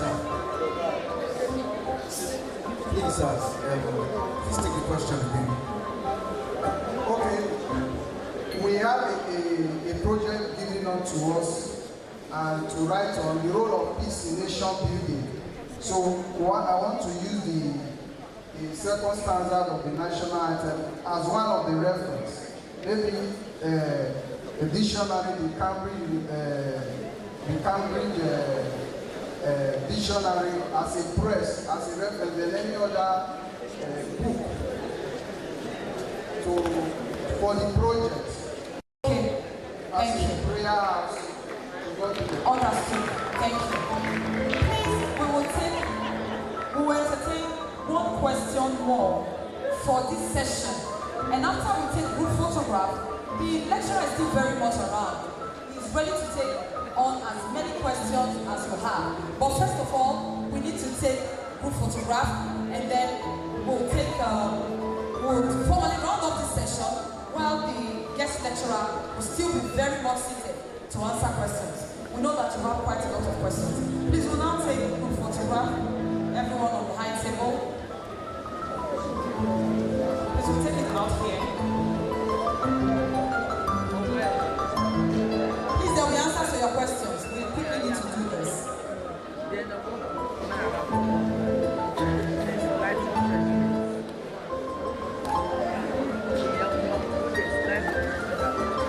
Professor Deswasa, please come off stage.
So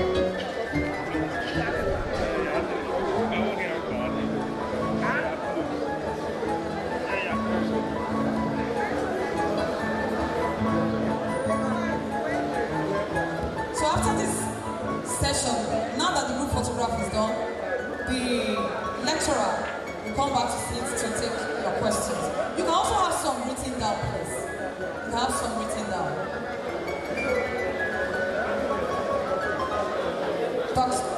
Dr. Osahon, please.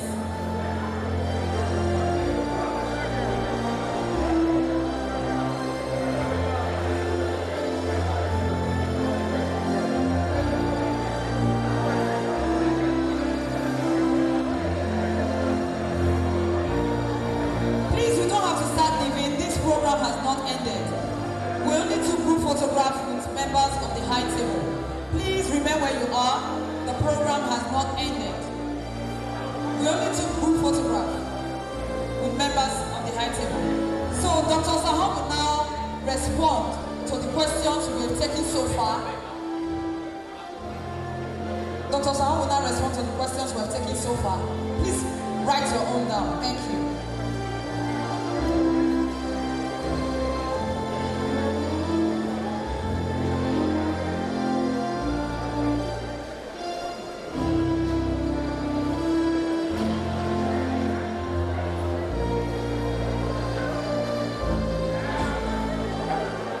Thank you, gentlemen. Thank you for the very warm reception of the lecture. I'm so pleased. The only problem is that I could only get one question from the viewer. Oh, for the lady, yes. That is about getting the lecture is available. What I need to do is to post it to Dr. Adeyefo. They are in charge of this whole event. Dr. Adeyefo will be able to send it where appropriate. I don't know where, but he will be in charge of that. The young man who wants to use something in second stanza, is that the gentleman there? You say you want to use standard second stanza of the national anthem. As a reference. As a reference. For the So how can I help with that? I don't know what help you need from me. As he said, as a prayer, O God of creation. So he said as a prayer. So I want the police. All right. I grant you the permission to use it.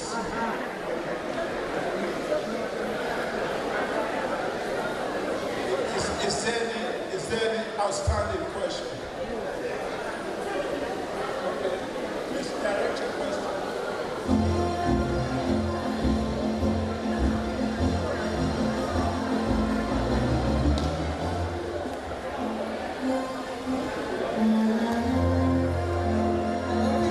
Okay, while we are waiting to take more questions, I want to quickly recognize the presence of the following persons. We want to welcome you very specially and thank you for being here. Mrs. Oahimije Florence, Head of Department of Postgraduate Nursing, College of Nursing, UBTH. Please let's celebrate our own. You're welcome. We'd like to welcome all deans, all directors, professors, scholars here present, leadership and members of different unions of the university. We'd like to welcome all officers of the Nigerian Police Force. Please put your hands together to celebrate yourself, sir. Thank you very much. We are indeed glad that you're here. We'd like to welcome all officers of the Nigerian Customs Service. We welcome you, we celebrate you. We also welcome all officers of the NDLEA. We welcome you and we celebrate you. We want to welcome all students of the School of Nursing, Benson Idahosa University. You're welcome. Please put your hands together to celebrate yourselves. Great nurses, please celebrate yourselves. Thank you. We'd like to welcome and appreciate the presence of students of University Teaching Hospital Secondary School. You're welcome. We're glad to have you here. We also like to welcome all students of the College of Nursing, University of Benin Teaching Hospital. Please put your hands together. Now, I don't know which one is which because you're all wearing white. Your uniforms are similar. Please put your hands together to celebrate yourselves. Thank you. We appreciate you for coming. All students of University of Benin, we thank you for being here. We also like to welcome all students from the University of Benin Demonstration Secondary School. We welcome you. Thank you. Celebrate yourselves now. Thank you. We'd like to appreciate and welcome the presence of Professor Charles Imanejai, University UATH. We thank you for being here. More recognitions will continue after we take some questions. Thank you very much. Thank you very much to the speaker, Dr. Sao. I really commend this lecture and I think this is not a good event. Just 2 days ago, we heard from Professor of Psychiatry and he talked about mental and our mental health. And we know that talking about mental health is something that people don't want to talk about. People are shy about it, but I'm really very excited that we're talking about mental health now. What I want to ask, the question I want to ask, is very sensitive. And we know that as an advocate for me, for children and adolescents who have mental health conditions, will you advise us? Because you know, bear in mind that they have the right to be employed. They have a right in the society. They have a right to go to school too. Will you advise or will you employ someone who has mental health conditions? And if you will, what precautions will you take? And then also, I want to say, this is University of Benin. Education is paramount here. So I was just looking around and I know that there's no special needs school in this university. I was trying to make a recommendation and I want to ask that. Please let's make the questions very brief. Yes, I want to add to the recommendation of the speaker that we actually need a special education needs school in this university. Thank you very much. Thank you. Let's entertain another question, this time from Emil. Okay. Our brother on black shirt. We also like students of secondary school to ask questions.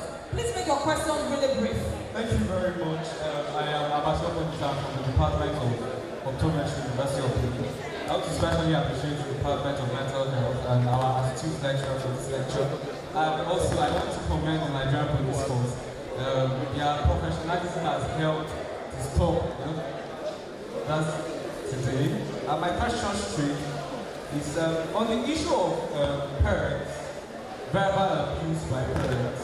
When parents hold abusive words and make insensitive remarks on their children, this is kind of seen as a norm today in Nigeria. So what can we recommend to stop this madness? What can we recommend? How can we solve this solution today? Thank you very much.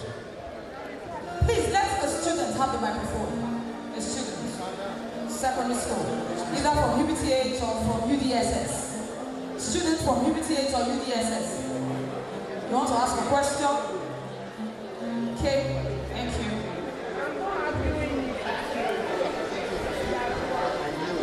Please let's have some quiet in the hall. Thank you. I love this. Yes, go ahead and ask the question. Is World Mental Health Day worldwide celebration or just for Nigeria?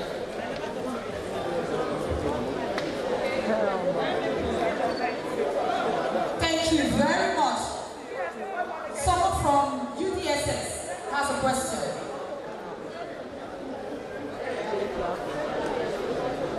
Our nurses should ask questions. You are the one that will be treating these people now. So I'm expecting that some of our nurses should have questions.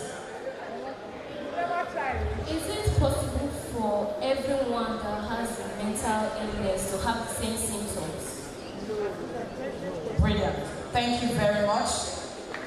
Okay, now the microphone should come to Barrister Obose. He has a question. I think that would be about the last. Except if a nurse has a question. Okay, our men from Nigerian Police Force. Okay.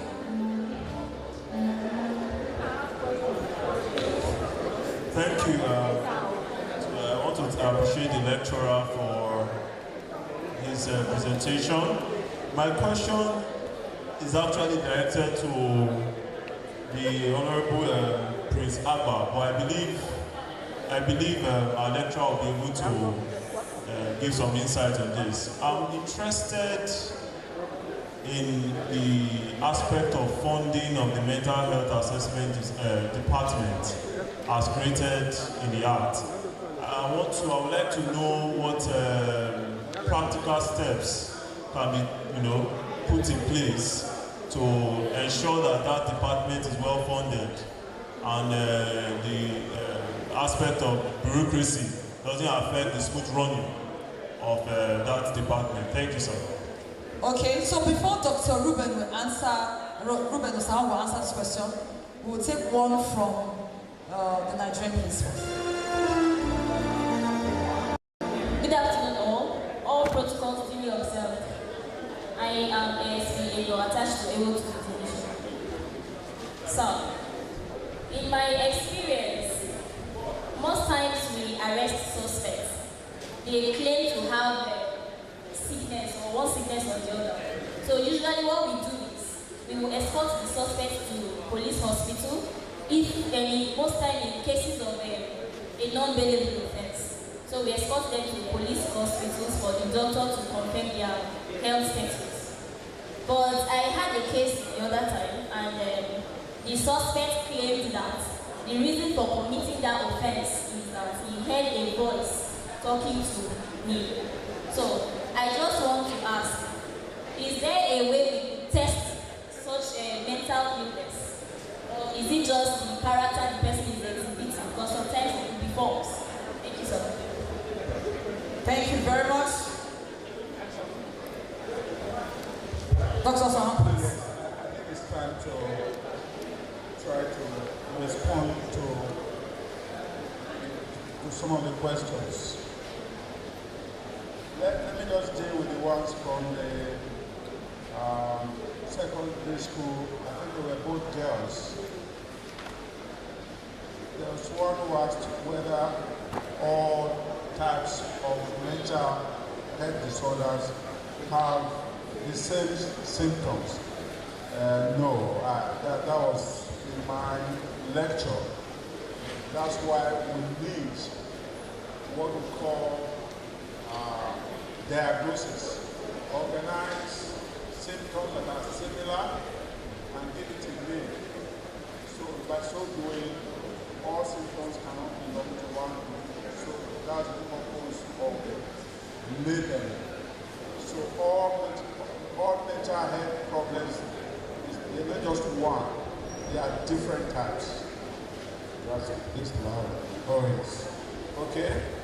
Then there was another question from one of the young girls asking whether the World Mental Health Day celebration is worldwide or is limited to Nigeria. No. The answer is in the question. World Mental Health Day. So it's all over the world. Now, to the more challenging ones, the first one is from my younger colleague, Dr. Isa. I don't know whether you came here to give me an exam or not, but you asked whether if I would employ anybody with a mental health problem. Yes, the answer is yes. The answer is yes. To do otherwise would be discriminatory, all right? It's like asking me, would I employ somebody suffering from diabetes? There's no question. Somebody has diabetes, that diabetes doesn't disqualify the person from getting a job if he qualified for the job in all other consideration. All right? We're not going to appoint him because he has diabetes, but because he's qualified, he's got the necessary qualification. So you will not disqualify the person if he has diabetes. So why would you disqualify somebody who qualified to be employed in a particular position? For example, as a doctor, he has trained, he's qualified, and is therefore eligible to be considered along with others. So give all of them an equal or level playing field. And if it comes out that the man with depression beats the man without depression, you are duty bound to employ the person with depression. But you are followed up with what precaution will you take? Yeah, the precaution is of course that the person must undertake to have regular and appropriate treatment. All right? So that's what you need to do. You said something about special school. I didn't quite get it, but I think you were asking whether it's necessary. Of course it's necessary. People need to have their needs attended to, especially those who have one disadvantage or the other. You need to train them properly. Then there's a gentleman from this side. I don't know your background, but you seem to know a lot about me. What's your background, sir?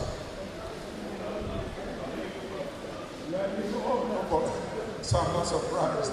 So, like I mentioned, the document is, the Mental Health Act at the moment is a document. And it prescribes sources of funding by appropriation, donation. They even say private people should donate, which I find intriguing. The government should provide the funding, but as it is, they themselves haven't worked out how they are going to get the funding. But it should be government funded. The government should not rely on private funding to carry out the functions of that act. I don't know if there's any question I have not responded to, but if there is, please feel free to remind me.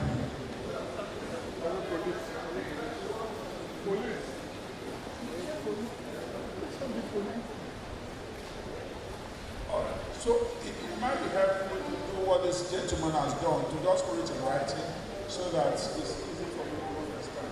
I'm a counselor, I'm not going to mention your name. I'm a counselor and a PhD student in the Department of Counseling Psychology. Okay? And when you discover or note that the friend has the symptoms of a mentally ill person, what can be done to help the person? All right. So in the British Mental Health Act, which I'm very familiar with, you will be required to be something they call next of kin. All right. That is somebody who is close to the person, either as a family person or a friend. And if that person doesn't accept voluntary treatment, if it's really a friend, I don't know whether you call him a friend. Yes, we call him a friend. If you have a friend who you believe has some problems, and then the first step will be to discuss with your friend. All right, discuss with your friend that you notice that you talk to yourself, you seem to be introspective, you seem to be withdrawn. Why is it so? Because your friend should be able to have that discussion. Then the person may either, then you both agree on what you consider to be the next line of action. If your friend agrees to see a counselor, a psychiatrist, a psychologist, then the problem ends there. However, if your friend because of mental illness is posing a threat to himself or to others, then you have a legal responsibility to report to the police. That's where the Mental Health Act comes in. The Mental Health Act provides for compulsory admission of persons to hospital against their will. If it's voluntary, no problem. But if the person doesn't agree and there's evidence that you have a mental illness and you are dangerous to yourself or to the health of others or safety of others, it's an indication for compulsory admission to hospital.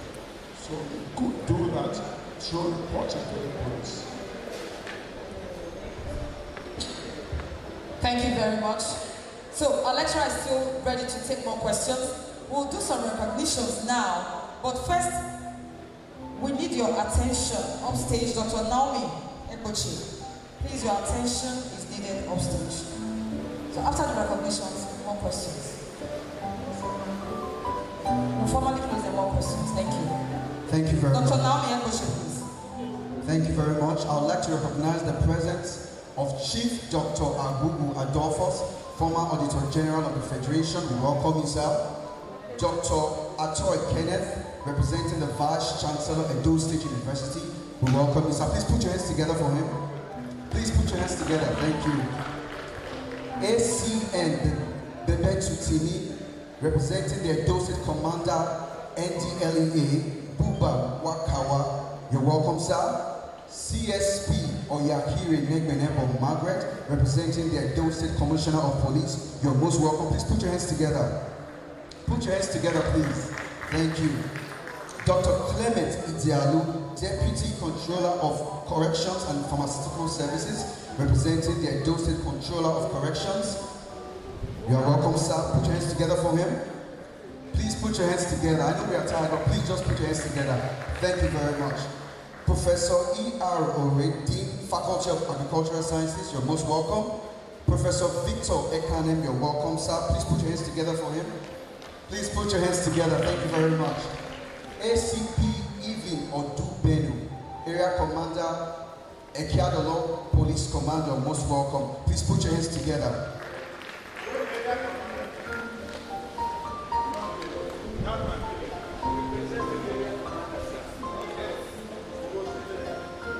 Thank you very much. Please do not call on Dr. Naomi Ekpochi to give the vote of thanks, and then we'll observe the formal closing ceremony. Please, we've not sung the national anthem. Let's remember where we are. Dr. Ekpochi, please. Good afternoon, all. Standing on a already established protocol, on behalf of the Department of Mental Health, University of Benin Teaching Hospital, we wish to express our deepest gratitude for your generous support, both in cash and in kind, towards the successful commemoration of the World Mental Health Day 2023. We are incredibly grateful for your commitment to mental health and your dedication to supporting individuals on their journey towards mental well-being. Your contributions has made a difference in the lives of many, and we cannot thank you enough for your kindness and generosity. Your presence is highly appreciated. We look forward to continue our work together and creating a positive impact on mental health in our community and beyond. We are particularly grateful to His Excellency Chief Lucky Ignatius, Professor Lillian Salami, Professor Friday Okonofua, Engineer Elvis Obaseki, Dr. Solomon Arese, Honorable Clement Agba, Professor Alexander Otako, Dr. Ruben Osamon, World Health Organization, Professor Daliti Obaseki, Professor Wilson Sador, Professor Wilson Osarobiabo, Pastor Dr. Margaret Agonifo, Mr. Fidelis Akibe, Mr. Osaro Akibe, Mr. Desmond Osadiaye, Mr. Alfred Edosowa, Mrs. Juliet Umariogi, Mr. Bernard Omoluwe, Mrs. Chinenye Ebu, Dr. Mrs. Helen Izoge Eboriere, Mr. Eric and Mrs. Doris Ibam Wagbe, Biogenerics Nigeria Limited, Yaba Lagos, and Mrs. Irene Opara. We are sorry if we may not have captured your names. And above all, we are grateful to God. God bless you all. Thank you. Please put your hands together for yourself. Distinguished ladies and gentlemen, that's how we conclude the 2023 World Mental Health Day in our great University of Benin. Please put your hands together. So please rise for the Uniben Anthem and the second stanza of the National Anthem. And please be informed that our guest speaker is still here to take your questions if you have any questions to ask after this event.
Stanza of the National Anthem.